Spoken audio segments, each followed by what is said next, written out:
only allow us so many minutes, and then they tell us, too bad. Yeah. Okay. Well, hello. We're back again. We're back with Tom Loegering, and we have an awesome book launch going on today. We are really, really close to hitting number one. And so we just want to talk a little bit more about the book and we had a couple of people that were going to step in and to speak about their segment, but they haven't been able to make it. So, Tom, let's talk about that segment of the book. Because you have quite a vision behind it as well. Yes, it's basically I started it at the first part of in my very first book, and the idea of it is that you are a business. So a lot of times people miss this point. They think, well, no, I have a job, I went to college, I have a degree, I'm working in this, but what about your own financial situation? I had a party that I was talking to today, and they said, well, I've got all my things, I can only make this much at my job, and it really takes me about 12 hours a day to work 5 days a week, and then I'm doing what I'm doing on the weekends.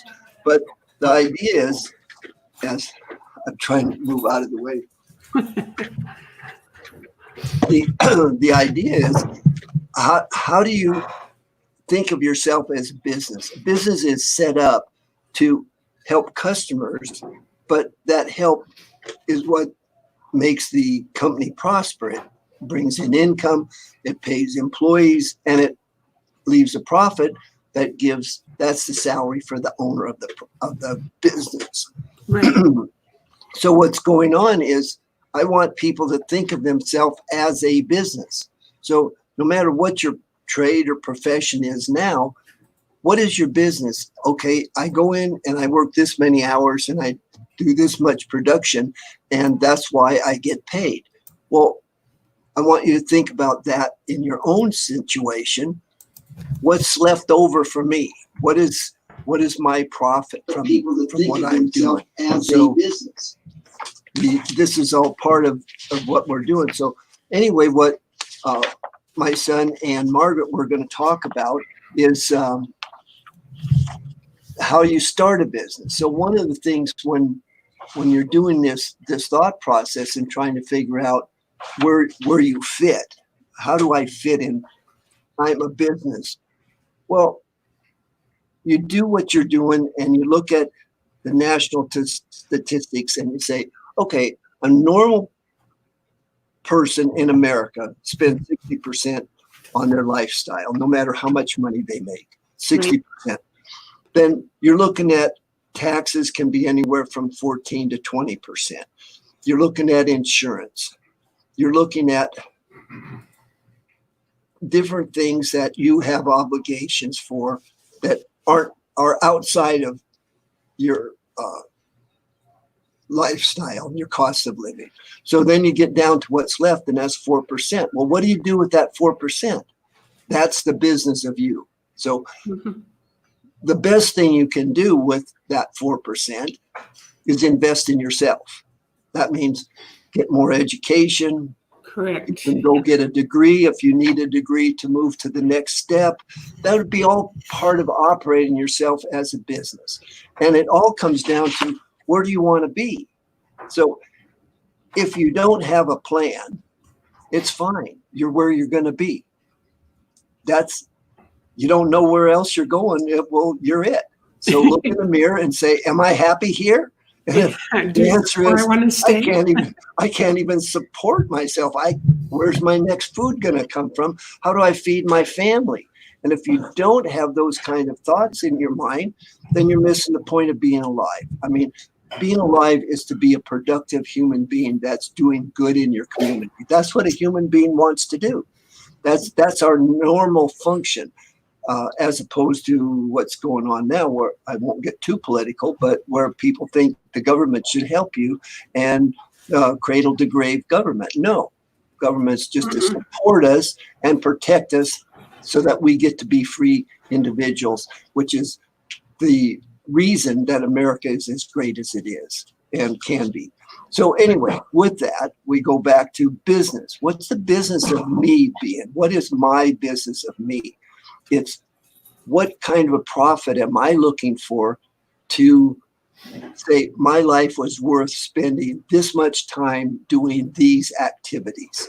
And then you look at it and say, well, if I could live my life over, would I do this or would I do that? A lot of the plans I have, I look at them and say, yes, that would be really good if I was 50 or if I was 40. But in cases like that, if they're really good long-term investments or long-term things that I want to accomplish, I try to get other people to do that. That's involve them in my dream and see if I can get them to share that so that they get an outcome that benefits them, that benefits what I'm trying to produce. And that's like this golf program and schools program. I do have some volunteers that work very hard for nothing other than realizing a benefit in their life. Hopefully we'll eventually get to a place where we're making enough money so they can make a living. So those are things that you look at. Now that's on one level, but then what is the good of what golf program in school does? Well, we've introduced over 30,500 fifth to ninth graders to golf. And it's not just to play golf.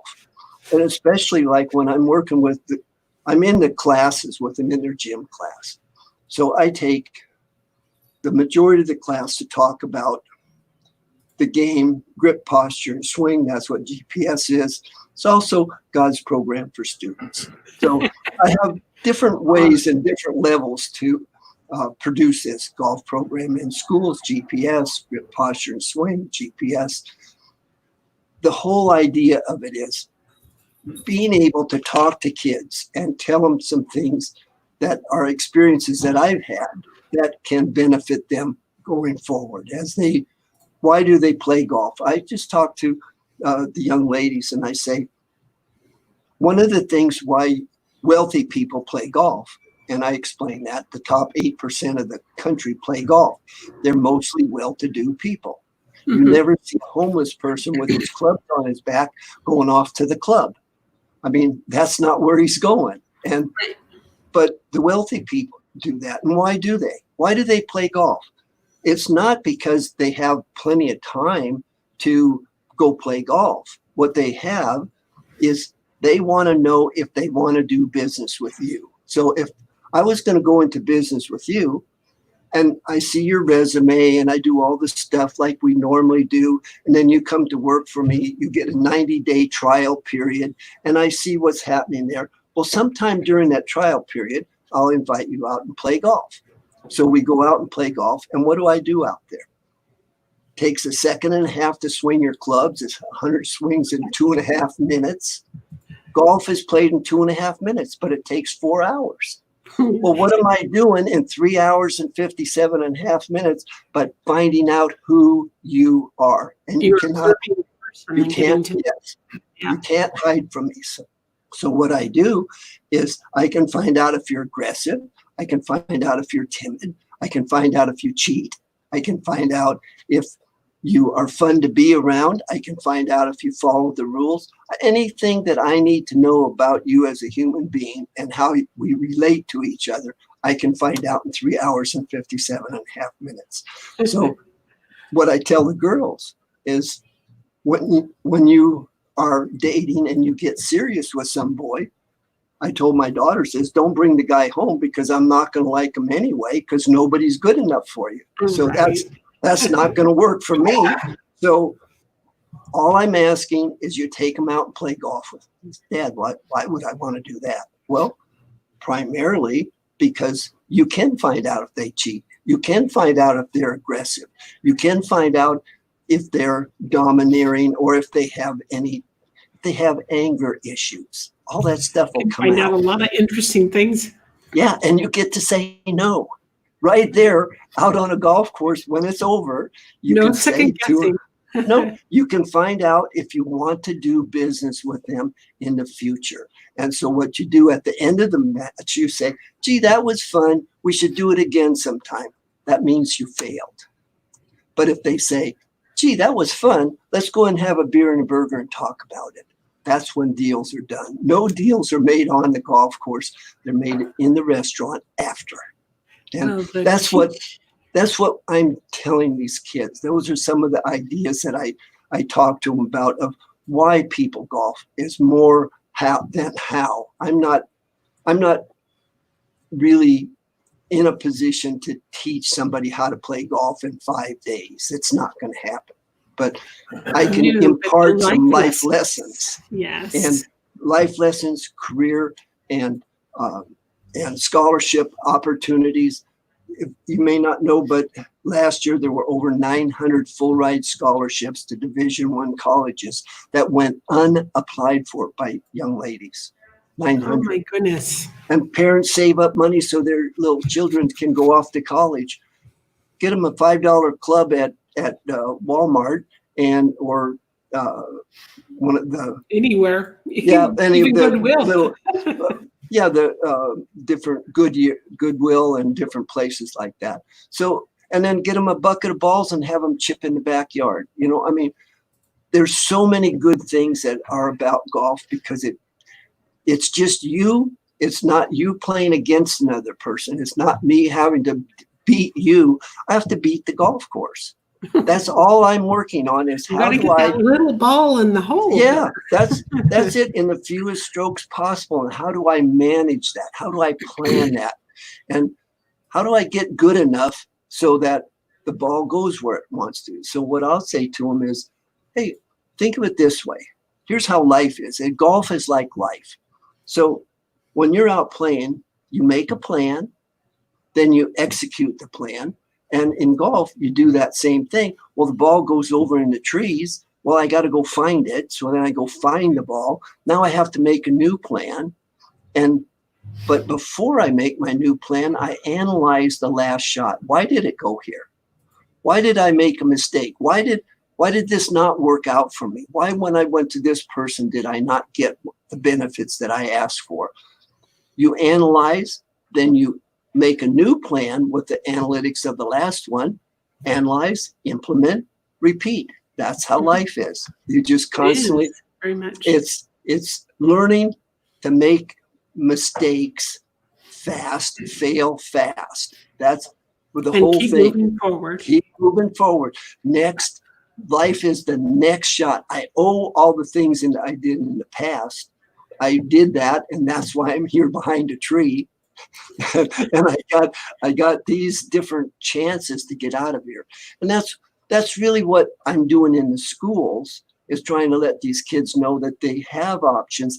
And the other side of it is they're in control.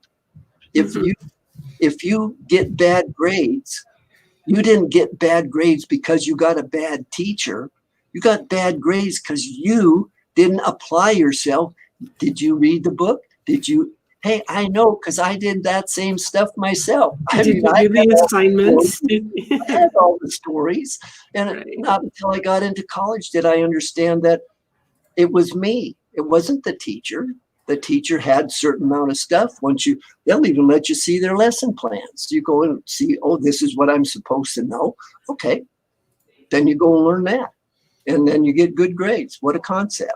And it's the same thing. It's the same thing as having a plan. So that's the types of things that I put into the book to help people, is that there's these different avenues and it's all up to you. So when we'll circle back to being in business and knowing that the business of life is you're in control of the outcome. If you're not happy, analyze what went on in the past, analyze where you want to be in the future, then execute and see where that takes you. Then come back. And that's why what I put together is a workbook. It's not a book where you sit down and read it and you have, oh, this is really good. I just love this action pack. No, you're viewing your life. It's really meant to really seriously think about exactly what you do want and how to attain it. Yes, that's the whole point of what we're trying to talk about. And I have been looking at some of the reviews of things coming in, and been in contact with some people that I haven't got to talk to in a long time. And they say, oh, this really sounds good. Glad to hear from you. I'm going to go buy a book. That's good. I don't want people to just buy the book. I want people to use the book, get the book and start applying the lessons in here. And if they get stuck on something, all they have to do is have part of a plan, and you start writing, this is designed to make a plan for an individual. So you can go in the first 6 chapters and go right through there and write up and get to a point. And then as far as making a formal plan, I have a place in there that I got from SCORE that shows you just how to do a business plan and think of yourself as a business. What is it I want? Am I achieving it? Yes or no? And if you're not achieving it, have a little mirror right on your desk and look in it, and you can look and see if you're lying. I mean, you can see you're lying. You said you're going to do this and you're not doing it. Now, do you want to or not? And if you don't push it. What do I want to do? How can I be successful? How can I do the things? Absolutely. So this part in here about doing a property management business. This is, my son is doing his property management business here. My grandson has property management business that I started. My dad started, and now he's 4th generation in LA. And he manages some properties that we have out there. So, and by the way, he's very good at it. So the idea is that what we have in here is how you start a property management division. How do you get in that business? If I wanted to manage property, and then why would I? Because in a down market, you have income. Property managers get paid monthly. So they learn to budget by the month.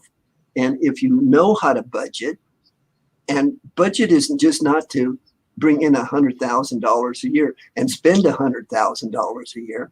Budget is to get to a point where if I need $100,000, earn $100,000, and part of that I get to keep for myself. How much of it do I really get to keep? And then how do I get that money to come in without going and being in property management or doing the 8 to 10 hours that a good business person puts in their Absolutely. work? I mean, I'm at my age now and I still work 80 hours a week, but people say, well, oh, that's really terrible. You have to work so much. No, this is what I get to do. Your passion. That's what you're to do. Drives you. Yeah, that's what gets me out of bed in the morning, and I go to sleep at night thinking, oh boy, what am I going to get to do tomorrow?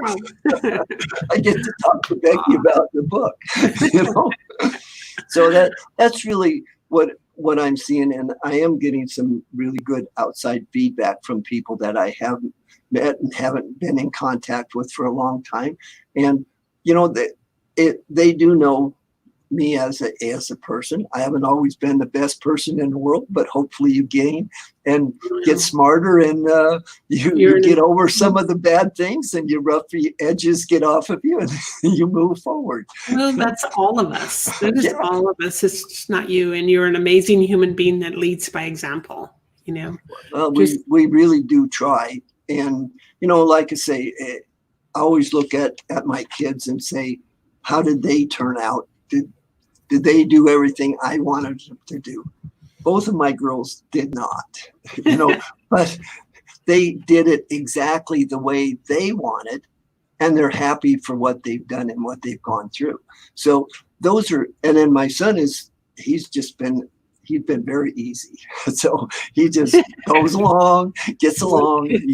He's just one of the nicest people I know. But my 2 daughters, they were very hard on themselves as they went up, and they both wind up getting very nice husbands and have very nice families, and they're both in their 50s and they're retired. So awesome. They've only been able to retire once. Their dad retired 7 times, and I'm a failure at it. So I'm not doing that anymore. Not doing that. Tom, this has been a delightful conversation. And for anybody that has listened or will listen and sees it in the stream and listens, if you haven't got a copy of the book, you can get it as a Kindle or as the paperback. It's a workbook, actually. And the Kindle actually has downloadables, so you're able to go follow a link that's in the Kindle and download the worksheets that that Tom has provided.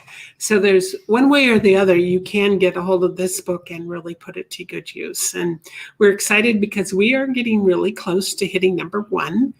And actually, you are considered a bestseller already, but we always like to get to that number 1 if we can, and which is really good, really exciting to see this happening.